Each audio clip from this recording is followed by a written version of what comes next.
Quiz and ഫാക്സിൻ്റെ മറ്റൊരു വായനാദിന ക്വിസിലേക്ക് എല്ലാവർക്കും സ്വാഗതം. നാളെയാണ് ജൂൺ 19, അതായത് നാളെയാണ് വായനാ ദിനം. അപ്പോൾ വായനാ ദിനത്തിൽ എല്ലാവരും അറിഞ്ഞിരിക്കേണ്ട ഏറ്റവും പ്രധാനപ്പെട്ട 30 ചോദ്യങ്ങളാണ് നമ്മൾ ഇന്നത്തെ വീഡിയോയിൽ ഉൾപ്പെടുത്തിയിരിക്കുന്നത്. ആദ്യം നമ്മൾ ഏറ്റവും ബേസിക്കായ PN പണിക്കരുമായി ബന്ധപ്പെട്ട ചോദ്യങ്ങളിൽ നിന്നാണ് ആരംഭിക്കുന്നത്.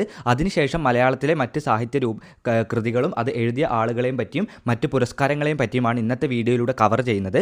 അപ്പോൾ എല്ലാ ചോദ്യങ്ങളും നിങ്ങൾക്ക് അറിയാമെന്ന് ഉറപ്പുവരുത്തുക. ഈ 30 ചോദ്യങ്ങൾ എല്ലാ വർഷവും ആവർത്തിച്ച് ചോദിക്കുന്ന ചോദ്യങ്ങളും അതുപോലെ തന്നെ ഈ വർഷം പ്രധാനപ്പെട്ടതുമായി ബന്ധപ്പെട്ട എല്ലാ ചോദ്യങ്ങളും നമ്മൾ ഈ ഒരു വീഡിയോയിൽ ഉൾപ്പെടുത്തിയിട്ടുണ്ട്.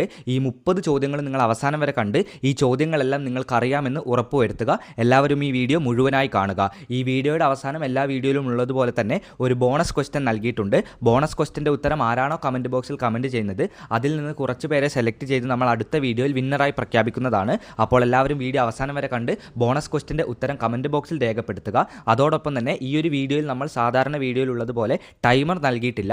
അതുകൊണ്ട് നിങ്ങൾക്ക് വീഡിയോ പോസ് ചെയ്തുകൊണ്ട് കമൻറ്റ് ബോക്സിൽ ഉത്തരം നൽകാവുന്നതാണ്. അങ്ങനെ കമൻറ്റ് ബോക്സിൽ ഉത്തരം നിങ്ങൾ നൽകുമ്പോൾ നിങ്ങളുടെ ബ്രെയിനിൽ ഒന്നുകൂടി ആ ഒരു ചോദ്യവും ഉത്തരവും ഉറയ്ക്കുന്നതാണ്. അപ്പോൾ നിങ്ങൾക്ക് ക്വിസ് മത്സരത്തിൽ പെട്ടെന്ന് നിങ്ങൾക്ക് ആ ഒരു ഉത്തരം ഓർമ്മ വരുന്നതാണ്, പെട്ടെന്ന് എഴുതാനും സാധിക്കും. അതുകൊണ്ട് എല്ലാവരും കമൻറ്റ് ബോക്സിൽ ഉത്തരം രേഖപ്പെടുത്തുക. അപ്പോൾ നമുക്കിനി നേരെ ഒന്നാമത്തെ ചോദ്യത്തിലേക്ക് കടക്കാം. അതിനു മുമ്പ് ചാനൽ ഇതുവരെ സബ്സ്ക്രൈബ് ചെയ്തില്ല എങ്കിൽ ഇപ്പോൾ തന്നെ സബ്സ്ക്രൈബ് ചെയ്യുക. വീഡിയോയിലെ ഒന്നാമത്തെ ചോദ്യം, കേരളത്തിൽ വായനാ ദിനമായി ആചരിക്കുന്നത് എന്നാണ്? ഏറ്റവും ബേസിക്കായ ചോദ്യത്തിൽ നിന്ന് തന്നെയാണ് ആരംഭിക്കുന്നത്. ഉത്തരം ജൂൺ 19. കേരളത്തിൽ വായനാ ദിനമായി ആചരിക്കുന്നത് ജൂൺ 19 തീയതിയാണ്. PN പണിക്കരുടെ ചരമദിനമാണ് കേരളത്തിൽ വായനാ ദിനമായി ആചരിക്കുന്നത് എന്നുകൂടി ഓർത്തിരിക്കുക. രണ്ടാമത്തെ ചോദ്യം, വായനാ വാരം അല്ലെങ്കിൽ റീഡിംഗ് വീക്ക് എന്നറിയപ്പെടുന്നത് ഏത് കാലയളവിലാണ് ആചരിക്കുന്നത്? ജൂൺ 19 വായനാ ദിനത്തിൽ ആരംഭിച്ച് ജൂൺ 25 വരെയാണ് ഈ ഒരു വായനാ വാരം എന്നറിയപ്പെടുന്ന റീഡിംഗ് വീക്ക് നടത്തുന്നത്. എപ്പോഴാണ്? ജൂൺ 19 മുതൽ ജൂൺ 25 വരെ. ചോദ്യം നമ്പർ 3, ദേശീയ വായനാ ദിനമായി അല്ലെങ്കിൽ നാഷണൽ റീഡിംഗ് ഡേ ആയി ഇന്ത്യയിൽ ആചരിക്കുന്നത് എന്നാണ്? ഇതിന്റെ ഉത്തരവും ജൂൺ 19 തന്നെയാണ്. അതായത് നമ്മുടെ PN പണിക്കരുടെ ചരമദിനമായ ജൂൺ 19 കേന്ദ്ര തലത്തിലും ഈ ഒരു വായനാ ദിനമായി ആചരിക്കുന്നുണ്ട്. 2017 മുതലാണ് അങ്ങനെ ആചരിക്കാൻ തുടങ്ങിയത്. ഈ കേന്ദ്ര ഗവൺമെന്റും നാഷണൽ റീഡിംഗ് ഡേ ആയിട്ട് PN പണിക്കരുടെ ചരമദിനം ആഘോഷിച്ചു വരുന്നുണ്ട് എന്നർത്ഥം. നാലാമത്തെ ചോദ്യം, PN പണിക്കരുടെ ജന്മനാട് എവിടെയാണ്? PN പണിക്കരുടെ ജന്മസ്ഥലം എവിടെ? ഉത്തരം ആലപ്പുഴ ജില്ലയിലെ നീലംപേരൂർ. ആലപ്പുഴ ജില്ലയിലെ നീലംപേരൂരിലാണ് PN പണിക്കരുടെ ജന്മസ്ഥലം. അഞ്ചാമത്തെ ചോദ്യം, PN പണിക്കരുടെ പൂർണ്ണനാമം എന്താണ്? PN പണിക്കരുടെ ഫുൾ നെയിം എന്താണ്? PN പണിക്കരുടെ മുഴുവൻ പേര് പുതുവായിൽ നാരായണ പണിക്കർ എന്നാണ്. അഞ്ചാമത്തെ ചോദ്യത്തിന്റെ ഉത്തരം പുതുവായിൽ നാരായണ പണിക്കർ. ചോദ്യം നമ്പർ 6, വായിച്ചു വളരുക, ചിന്തിച്ച് വിവേകം നേടുക എന്നത് ആരുടെ സന്ദേശമാണ് അല്ലെങ്കിൽ ഇത് ആരുടെ വരികളാണ്?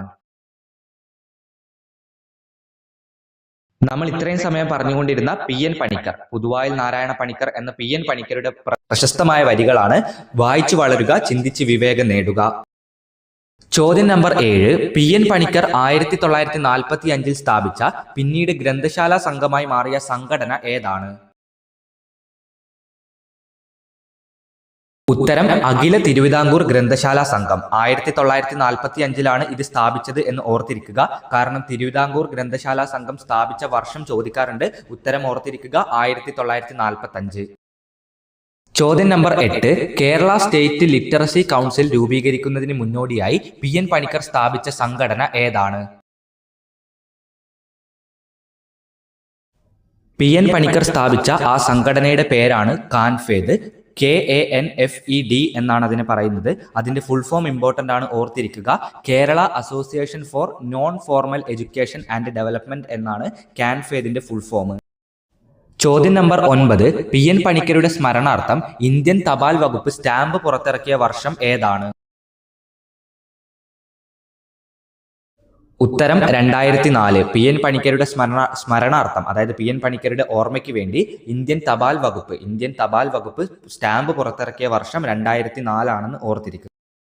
ചോദ്യം നമ്പർ 10, കേരള ഗ്രന്ഥശാല സംഘത്തിന്റെ പ്രതീകാത്മക മുദ്രയിൽ, അതായത് ലോഗോ എന്നാണ് ഉദ്ദേശിക്കുന്നത്, ആലേഖനം ചെയ്തിരിക്കുന്ന വാക്യം എന്താണ്? ഉത്തരം വിദ്യ കൊണ്ട് പ്രബുദ്ധരാവുക. കേരള ഗ്രന്ഥശാല സംഘത്തിന്റെ ലോഗോയിൽ ഉള്ള വാക്യമാണ് വിദ്യ കൊണ്ട് പ്രബുദ്ധരാവുക. 10ാമത്തെ ചോദ്യത്തിന്റെ ഉത്തരം വിദ്യ കൊണ്ട് പ്രബുദ്ധരാവുക. 11ാമത്തെ ചോദ്യം, മലയാള ഭാഷയിലെ ആദ്യത്തെ ലക്ഷണമൊത്ത നോവലായി കണക്കാക്കപ്പെടുന്നത് ഏതാണ്? ഉത്തരം ഇന്ദുലേഖയാണ്. ഫോണ്ടിൽ വന്ന ചെറിയ മിസ്റ്റേക്ക് കൊണ്ടാണ് സ്ലൈഡിൽ ഇങ്ങനെ കാണാൻ പറ്റുന്നത്. ശരിയായ ഉത്തരം ഇന്ദുലേഖ. രചിച്ചിരിക്കുന്നത് ഒയ്യാരത്ത് ചന്തുമേനോൻ. രചിച്ച വർഷം 1889. 12ാമത്തെ ചോദ്യം, മലയാളത്തിലെ ആദ്യത്തെ ചരിത്ര നോവൽ ഏതാണ്? മലയാളത്തിലെ ആദ്യത്തെ ചരിത്ര നോവലിനെ പറ്റിയാണ് ചോദിച്ചിരിക്കുന്നത്. സംശയമൊന്നും വേണ്ട, ഉത്തരം മാർത്താണ്ഡവർമ്മയാണ്. മലയാളത്തിലെ ആദ്യത്തെ ചരിത്ര നോവൽ മാർത്താണ്ഡവർമ്മ. രചിച്ചിരിക്കുന്നത് CV രാമൻ പിള്ളയാണ് എന്നുകൂടി ഓർത്തിരിക്കുക. 13ാമത്തെ ചോദ്യം, മലയാളത്തിലെ ആദ്യത്തെ മഹാകാവ്യം ഏതാണ്? മലയാളത്തിലെ ആദ്യത്തെ മഹാകാവ്യം ഏത്?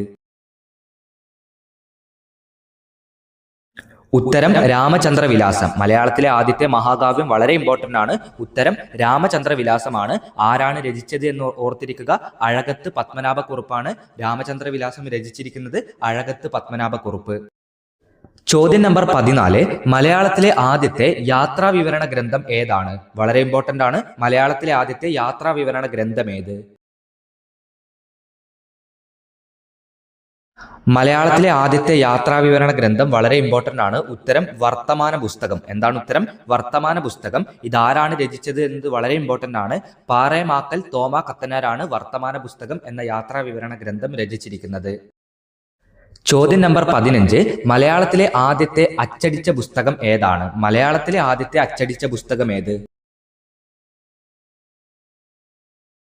ഉത്തരം സംക്ഷേപ വേദാർത്ഥം എന്ന പുസ്തകമാണ്. റോമിൽ വെച്ചാണ് ഇത് അച്ചടിച്ചത്. മലയാളത്തിലെ ആദ്യത്തെ അച്ചടിച്ച പുസ്തകം വളരെ ഇമ്പോർട്ടൻ്റ് ആണ്. ഉത്തരം സംക്ഷേപ വേദാർത്ഥം. ചോദ്യം നമ്പർ 16, മലയാള ഭാഷയുടെ പിതാവ് എന്നറിയപ്പെടുന്നത് ആരാണ്? ഉത്തരം തുഞ്ചത്ത് രാമാനുജൻ എഴുത്തച്ഛൻ. മലയാള ഭാഷയുടെ പിതാവ് എന്നറിയപ്പെടുന്നത് എഴുത്തച്ഛനാണ്. ഓർത്തിരിക്കുക, വളരെ ബേസിക് ആയ ക്വസ്റ്റ്യൻ ആണ്. ചോദ്യം നമ്പർ 17, മലയാളത്തിലെ ആദ്യത്തെ റിയലിസ്റ്റിക് നാടകമായി കണക്കാക്കപ്പെടുന്നത് ഏതാണ്? മലയാളത്തിലെ ആദ്യത്തെ റിയലിസ്റ്റിക് നാടകമായി കണക്കാക്കുന്നത് അടുക്കളയിൽ നിന്ന് അരങ്ങത്തേക്ക് എന്ന് പറയുന്ന നാടകമാണ്. രചിച്ചിരിക്കുന്നത് VT ഭട്ടതിരിപ്പാട്. പേര് മറക്കരുത്, അടുക്കളയിൽ നിന്ന് അരങ്ങത്തേക്ക്. ചോദ്യം നമ്പർ 18, മലയാളത്തിലെ ആദ്യത്തെ ലക്ഷണമൊത്ത ക്യാമ്പസ് നോവൽ ഏതാണ്? P. പത്മരാജന്റെ സർവകലാശാല എന്നതാണ് മലയാളത്തിലെ ആദ്യത്തെ ക്യാമ്പസ് നോവൽ. ലക്ഷണമൊത്ത ക്യാമ്പസ് നോവൽ ഏതാണ്? P. പത്മരാജന്റെ സർവകലാശാല എന്ന നോവലാണ്. ചോദ്യം നമ്പർ 19, മലയാളത്തിൽ സ്വന്തമായി എഴുതപ്പെട്ട ആദ്യത്തെ ശാസ്ത്ര ഗ്രന്ഥം ഏതാണ്? ശാസ്ത്ര ഗ്രന്ഥം എന്നാണ്. ഫോണ്ടിൽ വന്ന മിസ്റ്റേക്ക് കൊണ്ടാണ് നിങ്ങൾക്ക് ഇങ്ങനെ കാണാൻ സാധിക്കുന്നത്. മലയാളത്തിൽ സ്വന്തമായി എഴുതപ്പെട്ട ആദ്യത്തെ ശാസ്ത്ര ഗ്രന്ഥം ഏതാണ്? ഇതാണ് ചോദ്യം.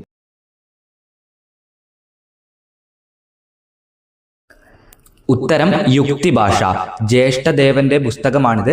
ഏതാണ് യുക്തിഭാഷ എന്നാണ് പേര്. രചിച്ചിരിക്കുന്നത് ജ്യേഷ്ഠദേവൻ. മലയാളത്തിൽ സ്വന്തമായി എഴുതപ്പെട്ട ആദ്യത്തെ ശാസ്ത്ര ഗ്രന്ഥമാണ് യുക്തിഭാഷ.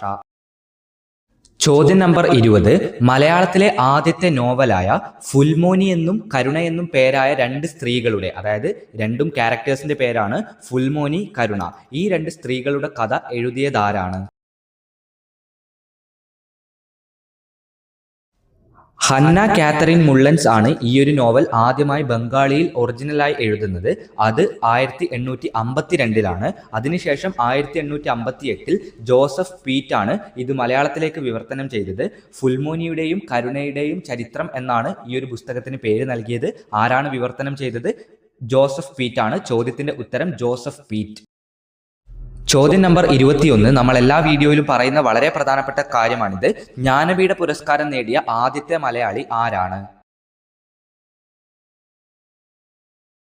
ഉത്തരം G. ശങ്കരക്കുറുപ്പ്. G. ശങ്കരക്കുറുപ്പാണ് മലയാളത്തിൽ ആദ്യമായി ജ്ഞാനപീഠ പുരസ്കാരം നേടുന്നത്. നേടിയ വർഷവും അതുപോലെ തന്നെ ഇമ്പോർട്ടൻ്റ് ആണ്.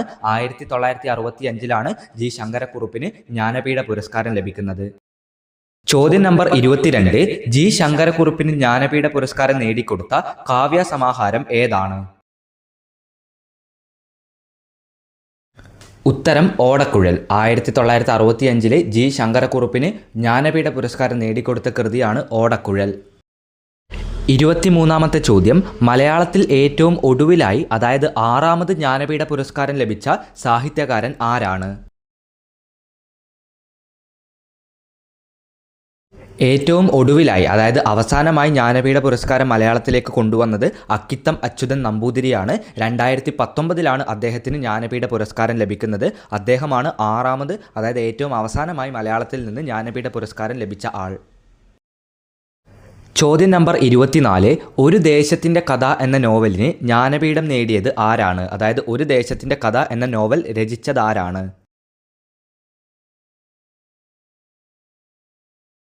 ഒരു ദേശത്തിൻ്റെ കഥ എന്ന നോവൽ രചിച്ചിരിക്കുന്നത് എസ്.കെ. പൊറ്റക്കാടാണ്.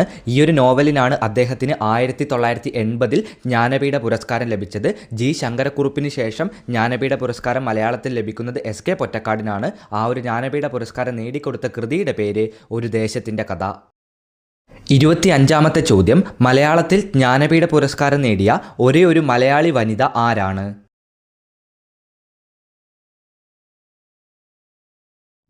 ഉത്തരം ആരും തന്നെയില്ല. മലയാളത്തിൽ ഇതുവരെ 6 പേർക്കാണ് ജ്ഞാനപീഠ പുരസ്കാരം ലഭിച്ചത്. അതിൽ ഇതുവരെ ഒരു വനിത പോലുമില്ല. ബാലാമണി അമ്മ എന്ന ചില സോഴ്സിൽ നിങ്ങൾക്ക് കാണാൻ സാധിക്കും. പക്ഷേ ബാലാമണി അമ്മയ്ക്ക് ലഭിച്ചിരിക്കുന്നത് സരസ്വതി സമ്മാനമാണ്. ജ്ഞാനപീഠ പുരസ്കാരം ബാലാമണി അമ്മയ്ക്ക് ലഭിച്ചിട്ടില്ല. ചോദ്യം നമ്പർ 26, രണ്ടാം ഊഴം എന്ന വിഖ്യാത നോവലിലൂടെ ജ്ഞാനപീഠം നേടിയ എഴുത്തുകാരൻ ആരാണ്? രണ്ടാമൂഴം എന്ന നോവലിലൂടെ അതായത് ഭീമൻ്റെ കാഴ്ചപ്പാടിലൂടെ മഹാഭാരത കഥ പറയുന്ന നോവലാണ് രണ്ടാമൂഴം. ആ ഒരു രണ്ടാമൂഴം എന്ന കൃതി രചിച്ചത് എം.ടി. വാസുദേവൻ നായരാണ്. അതിന് അദ്ദേഹത്തിന് 1995 ജ്ഞാനപീഠ പുരസ്കാരം ലഭിക്കുകയുണ്ടായി. നമ്മൾ പറയുമ്പോൾ അദ്ദേഹത്തിൻ്റെ സമഗ്ര സംഭാവനയ്ക്കാണ് ഈ ഒരു അവാർഡ് ലഭിച്ചത് എന്നാണ് പറയാറുള്ളത്. അടുത്ത ചോദ്യത്തിലേക്ക് കടക്കാം. കയർ, ചെമ്മീൻ എന്നീ നോവലുകളുടെ കർത്താവായ ഏത് എഴുത്തുകാരനാണ് ജ്ഞാനപീഠ പുരസ്കാരം ലഭിച്ചിട്ടുള്ളത്?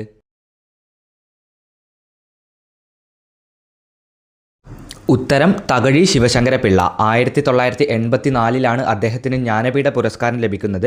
അദ്ദേഹം തന്നെയാണ് കയർ അതുപോലെ തന്നെ ചെമ്മീൻ എന്നീ പ്രശസ്ത നോവലുകളും രചിച്ചിരിക്കുന്നത്. ഉത്തരം തകഴി ശിവശങ്കരപിള്ള. ചോദ്യം നമ്പർ 28, കേരള സർക്കാരിൻ്റെ പരമോന്നത സാഹിത്യ പുരസ്കാരത്തിൻ്റെ പേരെന്താണ്?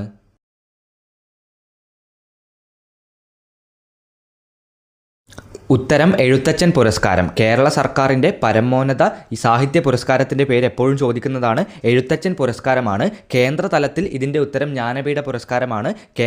കേരളത്തിൽ ഈ ഒരു സാഹിത്യ തലത്തിൽ ഏറ്റവും ഉയർന്ന പുരസ്കാരം എഴുത്തച്ഛൻ പുരസ്കാരമാണ്.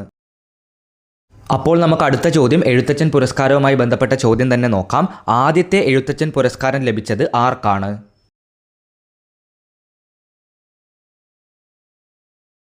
ആദ്യത്തെ എഴുത്തച്ഛൻ പുരസ്കാരം ലഭിച്ചിരിക്കുന്നത് ശൂരനാട് കുഞ്ഞൻപിള്ള എന്ന് പറയുന്ന സാഹിത്യകാരനാണ്.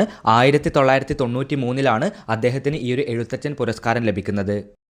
അടുത്ത ചോദ്യത്തിലേക്ക് കടക്കുന്നതിന് മുമ്പ് നമ്മുടെ ക്വിസ് ആൻഡ് ഫാക്ട്സിൻ്റെ വാട്സപ്പ് ഗ്രൂപ്പിനെ പരിചയപ്പെടുത്തുകയാണ്. ഈ ഒരു വാട്സപ്പ് ഗ്രൂപ്പിൽ ജോയിൻ ചെയ്യുകയാണെങ്കിൽ നമ്മൾ അപ്ലോഡ് ചെയ്യുന്ന എല്ലാ ചോദ്യങ്ങളും ഉത്തരങ്ങളും നിങ്ങൾക്ക് PDF രൂപത്തിൽ ലഭിക്കും. ഈ PDF ഉപയോഗിച്ചുകൊണ്ട് നിങ്ങൾക്ക് എളുപ്പത്തിൽ പഠിക്കാൻ സാധിക്കും. അപ്പോൾ PDF വേണ്ടവർ നമ്മുടെ വാട്സപ്പ് ഗ്രൂപ്പിൽ ജോയിൻ ചെയ്യുക. ലിങ്ക് താഴെ ഡിസ്ക്രിപ്ഷൻ ബോക്സിൽ നൽകിയിട്ടുണ്ട്. ഇനി നമുക്ക് ഈ ഒരു വീഡിയോയിലെ അവസാനത്തെ ചോദ്യത്തിലേക്ക് കടക്കാം. വയലാർ അവാർഡ് നേടിയ ആദ്യത്തെ കൃതി ഏതാണ്? ഉത്തരം അഗ്നിസാക്ഷി. ലളിതാംബിക അന്തർജനത്തിനാണ് ആദ്യത്തെ വയലാർ അവാർഡ് ലഭിക്കുന്നത്. ആദ്യത്തെ വയലാർ അവാർഡ് ലഭിച്ചതും ലളിതാംബിക അന്തർജനത്തിനാണ്. ചിലപ്പോൾ മറ്റൊരു രീതിയിൽ ചോദ്യം ചോദിക്കാം. ആദ്യത്തെ വയലാർ അവാർഡ് നേടിയ വനിത ആരാണ്? അതും ലളിതാംബിക അന്തർജനം തന്നെയാണ്. അവരുടെ അഗ്നിസാക്ഷി എന്ന് പറയുന്ന കൃതിക്കാണ് വയലാർ അവാർഡ് ലഭിച്ചത്. 30 ചോദ്യങ്ങളും നമ്മൾ പഠിച്ചു കഴിഞ്ഞു. ഇനി നമുക്ക് ഈ ഒരു വീഡിയോയിലെ ബോണസ് ചോദ്യത്തിലേക്ക് കടക്കാം. ബോണസ് ചോദ്യം ഇതാണ്. കേരളത്തിൽ ആദ്യമായി ജൂൺ 19 വായനാ ദിനമായി ആഘോഷിച്ച വർഷം ഏതാണ്? ഉത്തരം അറിയുന്ന എല്ലാവരും കമൻറ്റ് ബോക്സിൽ ഉത്തരം നൽകുക. ഉത്തരത്തിൻ്റെ കൂടെ നിങ്ങളുടെ പേര് കൂടി രേഖപ്പെടുത്താൻ മറക്കരുത്. നമ്മുടെ കഴിഞ്ഞ വീഡിയോയിലെ ബോണസ് ക്വസ്റ്റ്യൻ്റെ വിന്നേഴ്സിനെ നമ്മൾ നാളത്തെ രാവിലത്തെ ലൈവിലായിരിക്കും നമ്മൾ പറയുന്നത്. അപ്പോൾ ഈ ഒരു വീഡിയോ എല്ലാവരും അവസാനം വരെ കണ്ടുവെന്ന് വിശ്വസിക്കുന്നു. കണ്ട എല്ലാവർക്കും നന്ദി, നമസ്കാരം. ഈ ചോദ്യങ്ങളെല്ലാം നിങ്ങൾ പഠിക്കുക. നമ്മുടെ വാട്സപ്പ് ഗ്രൂപ്പിൽ ജോയിൻ ചെയ്യാത്തവരാണെങ്കിൽ ഇപ്പോൾ തന്നെ ജോയിൻ ചെയ്യുക. വാട്സപ്പ് ഗ്രൂപ്പിൽ ഇതിൻ്റെ PDF നമ്മൾ അപ്ലോഡ് ചെയ്യുന്നതാണ്. അപ്പോൾ എല്ലാവരും ഈ ഒരു വീഡിയോ അവസാനം വരെ കണ്ടിരുന്ന എല്ലാവർക്കും നന്ദി, നമസ്കാരം. നമ്മുടെ മറ്റ് വീഡിയോസ് കാണാത്തവരാണെങ്കിൽ ഇപ്പം തന്നെ പോയി മറ്റ് വീഡിയോസ് കൂടി കാണുക. അതിൽ നമ്മൾ ക്ലാസ് രൂപത്തിലാണ് എടുത്തിരിക്കുന്നത്. അതായത് ചോദ്യവും ഉത്തരവും അതിൻ്റെ കൂടെ ചോദ്യത്തിൻ്റെ എക്സ്പ്ലനേഷനും അഡീഷണൽ ഇൻഫർമേഷനും എല്ലാം നൽകിയിട്ടുണ്ട്. അപ്പോൾ ആ ക്ലാസ്സുകൾ കാണാത്തവരാണെങ്കിൽ ഇപ്പോൾ തന്നെ പോയി കാണുക. അപ്പോൾ ഒരിക്കൽ കൂടി വീണ്ടും പറയുകയാണ്, ഈ വീഡിയോ അവസാനം വരെ കണ്ട എല്ലാവർക്കും നന്ദി, നമസ്കാരം.